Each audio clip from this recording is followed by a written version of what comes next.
The screech of tires still echoed in Jamie's ears. Even now, 2 years after the accident that stole his legs, he could still smell the burning rubber, see the headlights blinding him before the world went black. At 23, he thought his life was over, not just his dreams of dancing on Broadway, but any chance at love, at being seen as whole. New York City buzzed around him, indifferent to the weight he carried. From his wheelchair, Jamie watched couples stroll through Central Park, their laughter a reminder of what he believed he'd never have. Who could love someone like me? He thought, his fingers tightening around the wheels as he pushed himself along the path, the autumn leaves crunching beneath him. That's when he saw him, Ethan, leaning against a lamppost, sketching furiously in a worn notebook. His chestnut hair caught the golden light, and his green eyes flickered with a quiet intensity that made Jamie's breath catch. Ethan wasn't like the others who passed by with pitying glances or awkward avoidance. He looked at Jamie, really looked, and smiled a smile so warm it felt like sunlight breaking through a storm. "Mind if I join you?" Ethan asked, tucking his pencil behind his ear. His voice was soft but confident, like he'd been waiting for this moment. Jamie froze, his heart thudding. He wasn't used to people approaching him, let alone someone who looked like he'd stepped out of a rom-com. Sure," Jamie stammered, brushing a strand of dark hair from his eyes. "I'm not exactly going anywhere fast." Ethan laughed, a sound that felt like music, and fell into step beside him. "I'm Ethan. I'm an artiste, at least. I'm trying to be. I come here to sketch people, capture their stories." He tilted his head, studying Jamie with a curiosity that felt both thrilling and terrifying. "You've got a story, don't you?" Jamie's throat tightened. A story. His was one of loss, of a body that betrayed him, of nights spent staring at the ceiling, convinced he was unlovable. But Ethan's gaze held no judgment, only an invitation to be seen. For the first time in years, Jamie felt a spark of something he thought he'd buried: hope. They talked for hours that day, about everything and nothing. Ethan spoke of his dreams to open an art gallery, his love for the city's chaos, and the way he saw beauty in the smallest details, like the way Jamie's hands moved when he spoke, expressive and alive. Jamie found himself opening up, sharing fragments of his past, his passion for dance, the accident that shattered his world, and the loneliness that followed. Ethan listened, not with pity, but with a quiet reverence, as if every word Jamie spoke was a brushstroke on a canvas. Days turned into weeks, and their meetings in the park became a ritual. Ethan would bring coffee, always remembering Jamie's order, black with a hint of cinnamon. Jamie would tease him about his terrible taste in music, but secretly loved the way Ethan sang off-key to old jazz tunes. There was a rhythm to their connection, a dance of words and glances that made Jamie feel alive again. But doubt lingered like a shadow. "He's just being kind," Jamie told himself. "No one could love me like this." One chilly October evening, as the park glowed with the last light of day, Ethan stopped walking and turned to Jamie. "Can I show you something?" he asked, his voice softer than usual. He pulled out his sketchbook and flipped it open to a drawing of Jamie, his face lit with a shy smile, his eyes bright with life, his wheelchair a mere detail in the background. The portrait was breathtaking, not because it flattered him, but because it captured who he was, not what he'd lost. "I see you, Jamie," Ethan said, his voice trembling with emotion. "Not the chair, not the accident, you. And you're beautiful. Jamie's heart pounded, torn between disbelief and a longing so fierce it scared him. He wanted to reach for Ethan, to believe in this moment. But fear held him back. You don't get it, he whispered, his voice cracking. This chair, it's not just a chair. It's my life now. It's what people see first. Ethan knelt beside him, his hand resting gently on Jamie's. Then they're not looking hard enough, he said. Because when I look at you, I see someone who's fought through hell and still shines. I see someone I'm falling for. The words hung in the air, raw and real. Jamie's eyes burned with tears he refused to let fall. For the first time, he let himself imagine a future where he wasn't defined by his wheelchair, where love wasn't just a dream but a possibility. But as Ethan leaned closer, their breath mingling in the crisp air, a voice in Jamie's head screamed that this was too good to be true. The city seemed to hold its breath as Jamie and Ethan's connection deepened. Their days were filled with stolen moments, late-night talks in cozy diners, Ethan pushing Jamie's wheelchair through art galleries, their laughter echoing off the walls.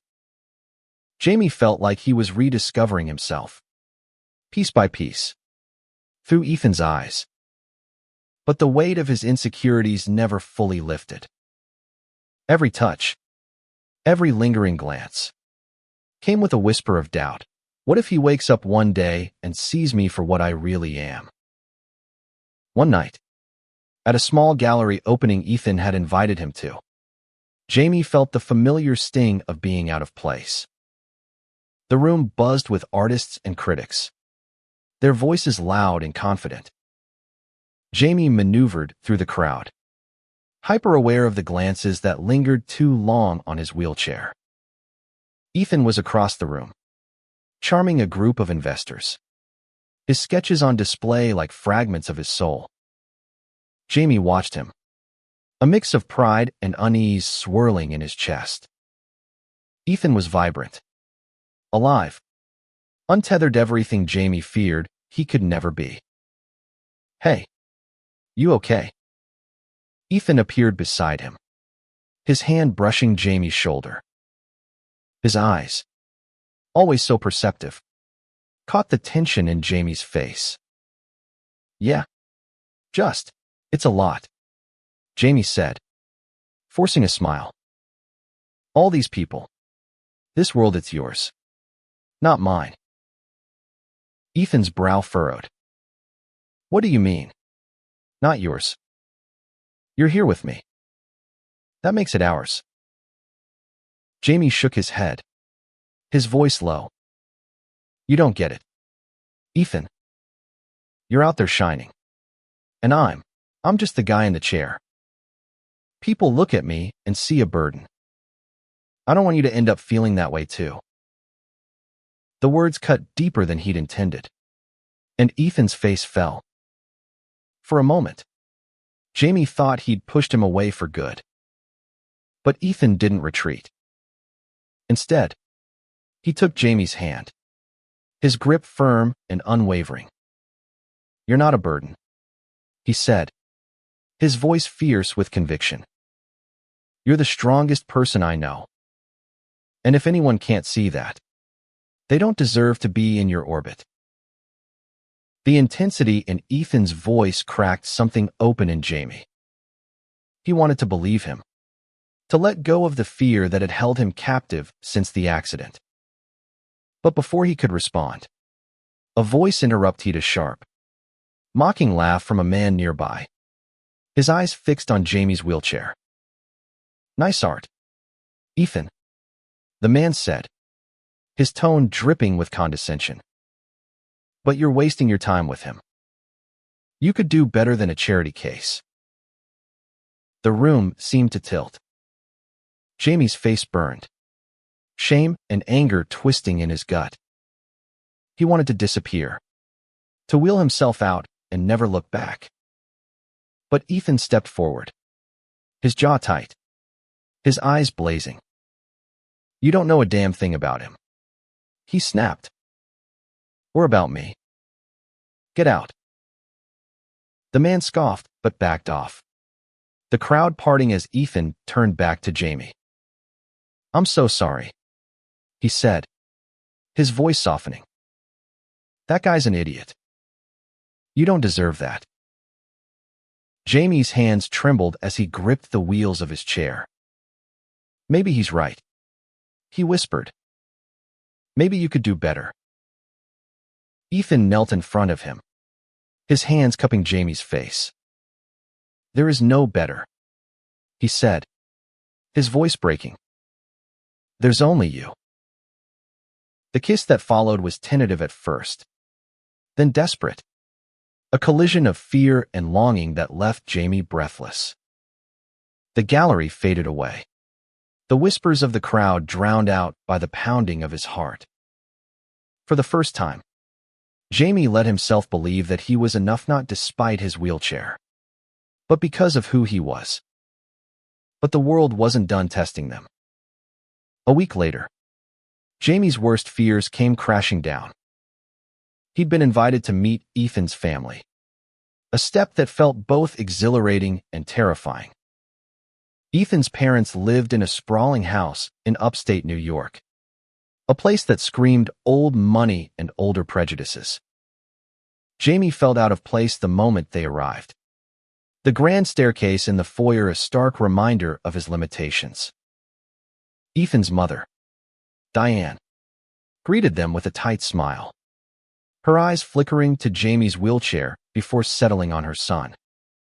Ethan, darling, it's so good to see you, she said, her voice polished but cold. And, Jamie, is it? Welcome. Dinner was a masterclass in passive aggression. Diane's questions were laced with pity, her comments about Ethan's bright future pointedly excluding Jamie. Ethan's father was worse, his silence heavy with disapproval. By the time dessert was served, Jamie felt like he was suffocating. Ethan, can we talk privately?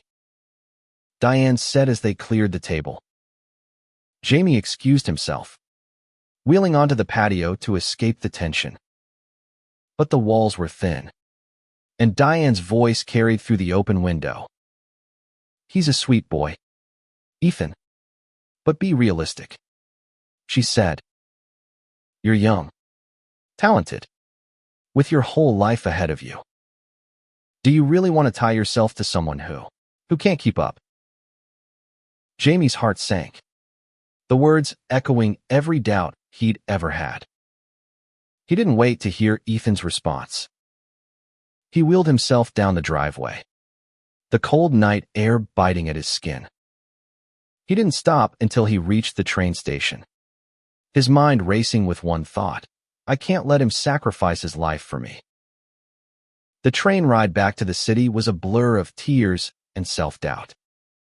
Jamie stared out the window, the lights of passing towns streaking like stars he could never reach.